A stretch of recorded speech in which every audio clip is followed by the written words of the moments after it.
மலர்ந்த சுந்தர கண்கள் மயங்களும் ஏனோ,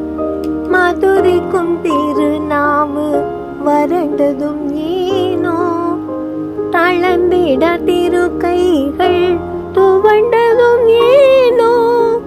தண்ணீரில் நடந்த பாதம் சவண்டதும் ஏனோ, சண்டாளர்கள் நம்மால் தானே கல்வாரி மலையோரம் வா